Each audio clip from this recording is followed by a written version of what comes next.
Un pilote allemand tombe en vrille au-dessus de la plaine russe. Avant que son avion ne touche le sol, il a le temps de voir, sur la queue du chasseur qui vient de l'abattre, deux choses qui n'ont rien à faire ensemble. L'étoile rouge de l'armée soviétique et, juste à côté, les trois couleurs de la France. Il ne comprend pas. Sur ce front, il n'y a que des Allemands et des Russes. D'où sortent ces Français? Ils sortent d'un pays occupé, à des milliers de kilomètres de là. Sur le front de l'Est, le plus meurtrier de toute la guerre, là où s'affrontent les deux plus grandes armées du monde, une poignée de pilotes français se bat aux côtés de l'armée rouge. Ils sont les seuls occidentaux à combattre sur ce front, et vous n'en avez sans doute jamais entendu parler. À la fin de la guerre, leur compte donne le vertige. 273 avions allemands abattus. 4 d'entre eux faits héros de l'Union soviétique, la plus haute distinction du pays de Staline. Et quand tout est fini, Staline leur fait un cadeau que personne d'autre n'a reçu. La question tient en une phrase. Comment des pilotes français se sont-ils retrouvés à descendre des Messerschmitt au-dessus de la Russie, sous l'étoile rouge et le drapeau tricolore? Pour le comprendre, il faut remonter à un choix fait par un homme seul, à Londres, qui voulait que la France soit présente partout où l'on se battait contre l'Allemagne, même en Russie, surtout en Russie. Abonnez-vous. L'histoire de ces Français du front de l'Est, on l'a longtemps gardée dans l'ombre. En 1942, la France est occupée depuis 2 ans. La France libre du général de Gaulle se bat en Afrique, au Levant, dans le ciel d'Angleterre. Mais il manque un front à ce combat, celui de l'Est, où l'Union soviétique encaisse et retient l'essentiel de l'armée allemande. De Gaulle veut que le drapeau français y soit présent, lui aussi. Pas pour le poids militaire d'une poignée d'avions.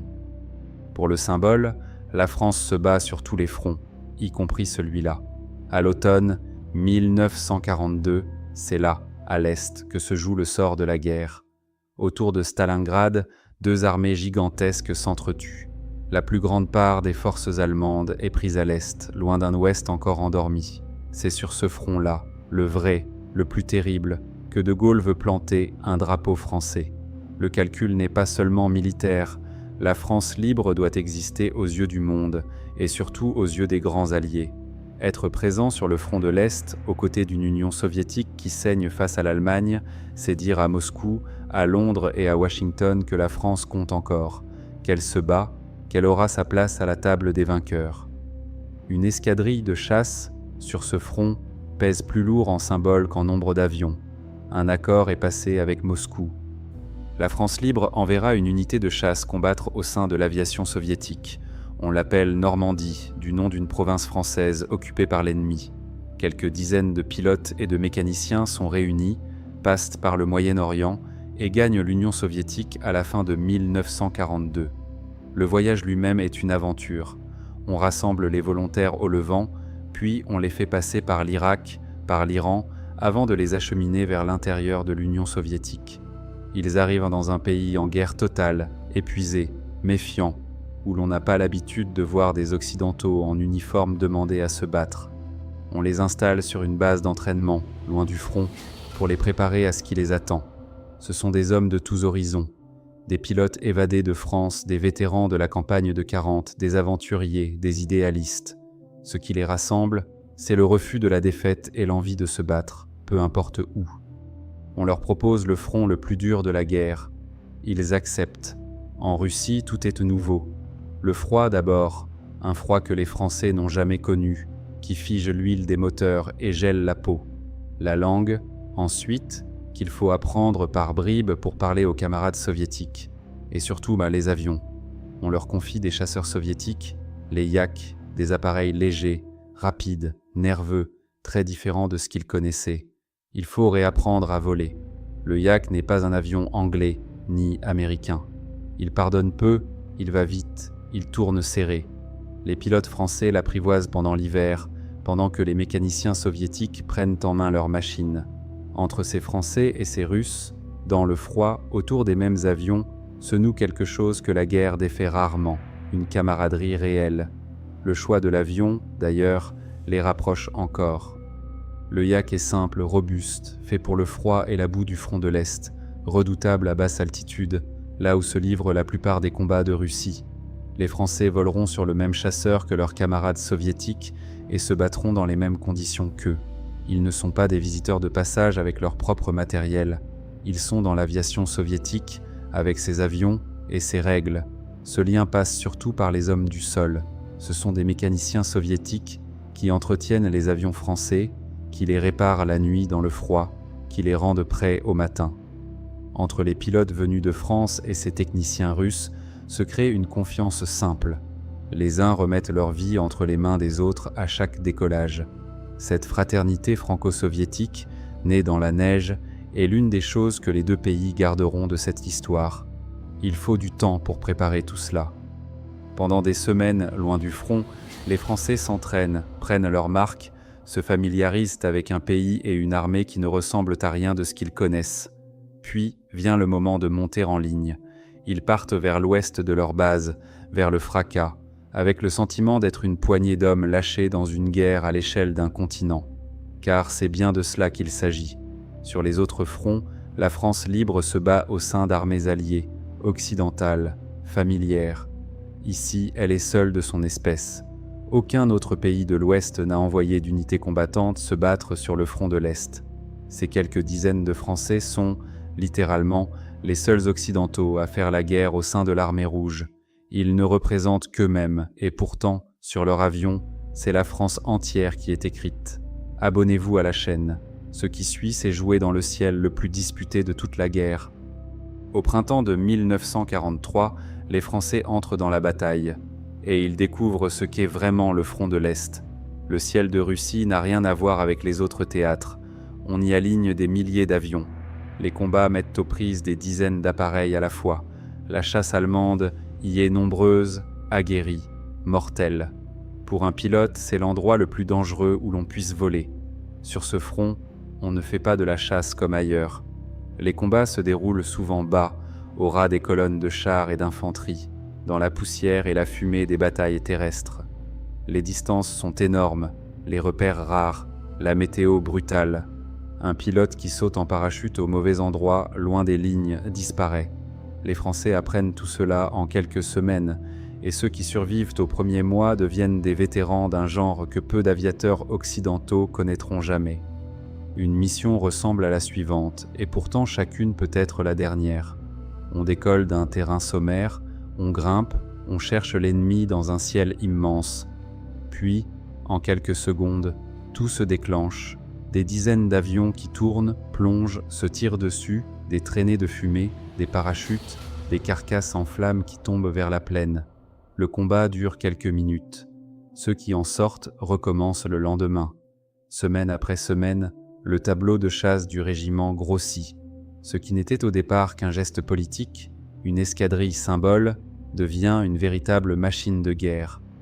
Les Soviétiques, d'abord curieux de voir ces Français, comprennent vite qu'ils ont sous la main une unité d'élite.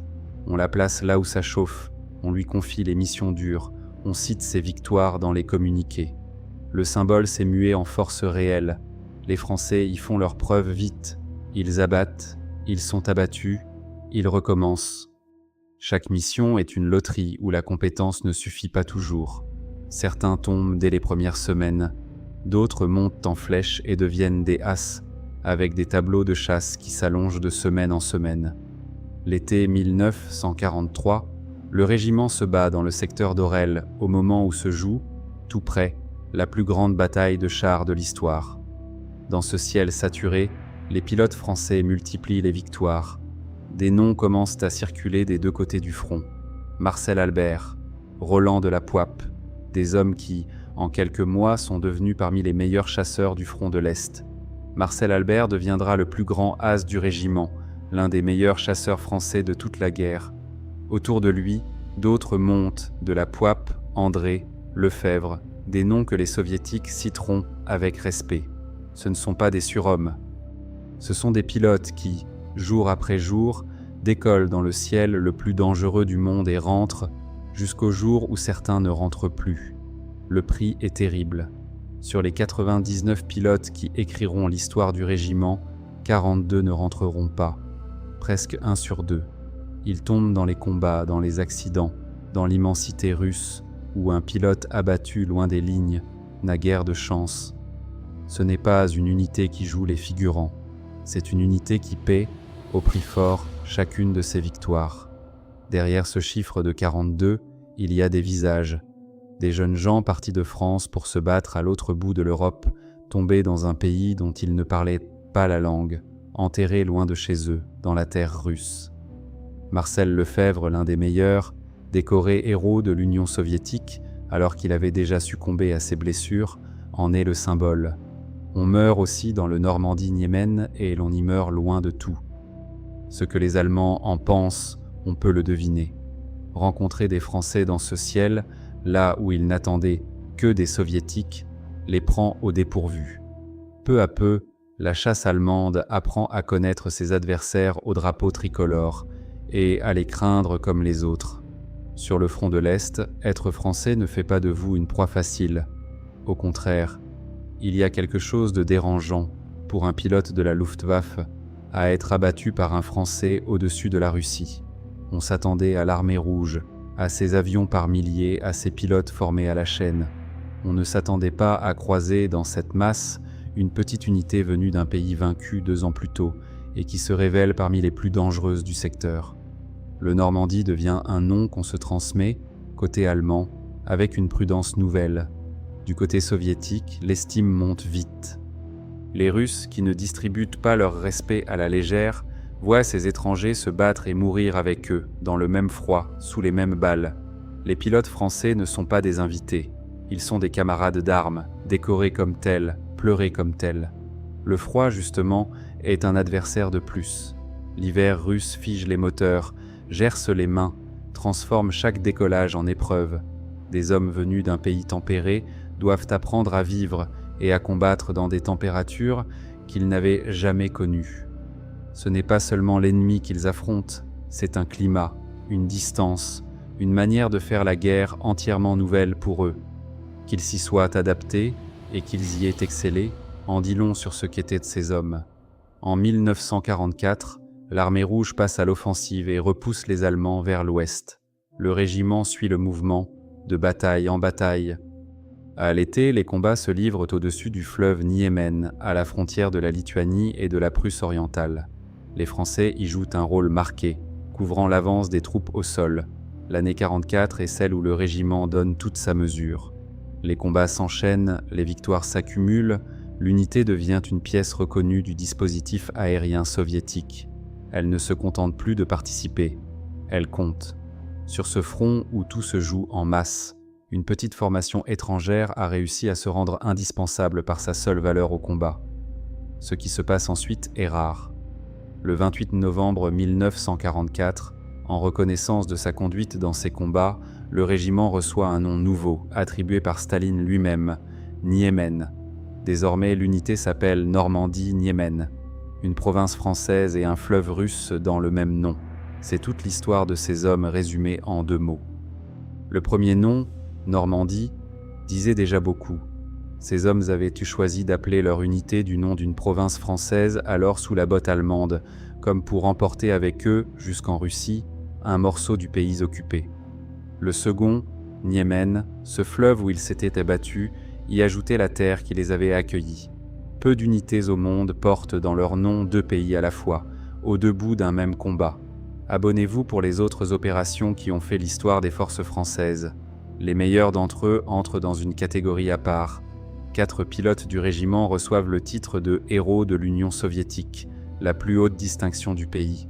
Marcel Albert, Roland de la Poipe, Jacques André, Marcel Lefebvre décoré alors qu'il a déjà donné sa vie. Que l'Union soviétique accorde cette distinction à des étrangers, à des Français, dit assez ce que ces hommes ont représenté sur ce front. Au total, le tableau du régiment est celui d'une grande unité de chasse, pas d'une escadrille de figuration. Plus de 5200 sorties, près de 900 combats aériens, 273 avions allemands abattus, une cinquantaine d'autres endommagés. Le tout accompli loin de France, sous un ciel étranger, avec des avions étrangers, par une poignée d'hommes dont presque la moitié y a laissé la vie. Derrière ces chiffres, il y a des hommes précis. Marcel Albert devient le pilote le plus victorieux du régiment, l'un des meilleurs chasseurs français de toute la guerre, et il obtient ce résultat non pas au-dessus de la France, mais dans le ciel de Russie. D'autres, comme Roland de la Poype ou Jacques André, laissent leur nom dans les carnets de combat de l'armée rouge. Ce sont des Français dont les plus belles victoires sont inscrites en russe, dans les archives d'un pays qui n'était pas le leur. Le printemps 1945 voit la fin de la guerre en Europe. Les Français du Normandie-Niemen ont tenu jusqu'au bout, jusqu'en Prusse orientale, jusqu'à la chute du Reich. Pour eux, l'heure est venue de rentrer. Et c'est là qu'intervient le geste dont on se souvient encore. Staline décide que les pilotes français ne rentreront pas les mains vides. Il leur laisse leurs avions. Le 20 juin 1945, les Français reprennent le chemin de la France aux commandes de 41 chasseurs Yak offerts par l'Union soviétique. Aucune autre unité étrangère n'a quitté l'Union soviétique en emportant ces appareils. Ces Yak à cocarde françaises voleront encore longtemps dans le ciel de France comme un souvenir vivant du front de l'Est. Il faut mesurer ce que représente ce cadeau. En pleine guerre, dans un pays qui a perdu des millions d'hommes, on ne fait pas ce genre de geste par politesse.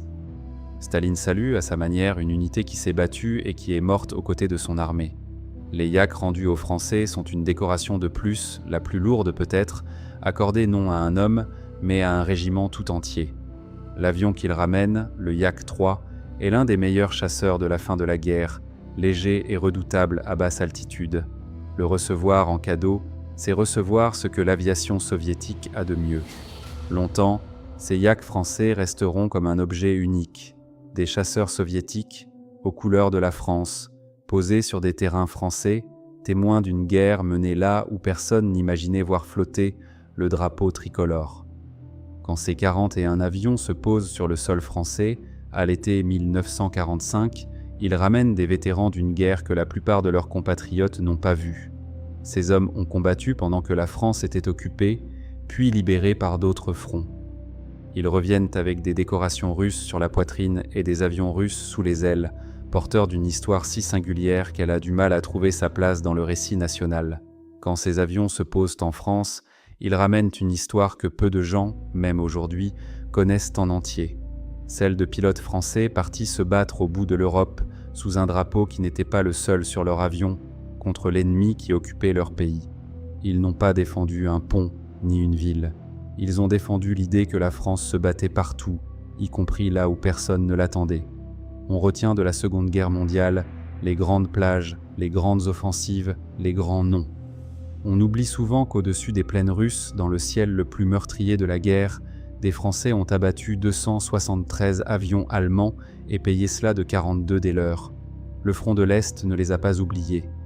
Les Russes, aujourd'hui encore, honorent leur mémoire. Si cette histoire est restée longtemps dans l'ombre en Occident, ce n'est pas un hasard. Après la guerre est venue la guerre froide, et l'alliance de la France et de l'Union soviétique est devenue un sujet gênant.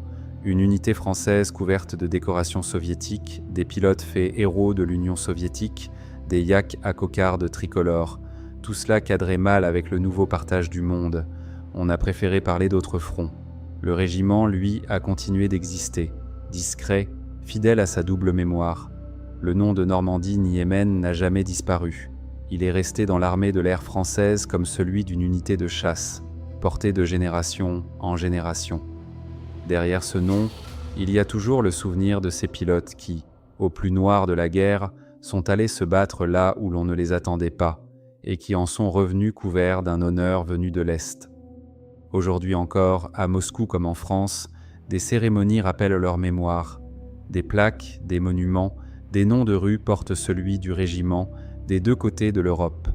Rares sont les unités dont le souvenir est entretenu par deux pays qui, pendant des décennies, n'ont pas cessé de se regarder en rivaux. Le Normandie-Niemen, lui, appartient aux deux. Il est l'un des très rares points où l'histoire de la France et celle de la Russie se touchent sans se combattre. 42 d'entre eux ne sont jamais rentrés. Ils reposent quelque part dans l'immensité de l'Est, loin des cimetières français, dans la terre d'un pays qui les a comptés parmi les siens. Le régiment est revenu avec ses avions et ses décorations, il est revenu aussi avec ce vide, ces places laissées libres dans les carlingues, ces noms que l'on cite encore. Le pilote allemand du début, celui qui tombait en voyant les 3 couleurs sur la queue du chasseur qui l'abattait, n'a jamais eu le temps de comprendre. La réponse à sa question était pourtant simple. Ces Français-là étaient venus de très loin pour une seule raison. Nul endroit sur Terre où l'on tuait des Allemands ne devait rester sans un Français dedans.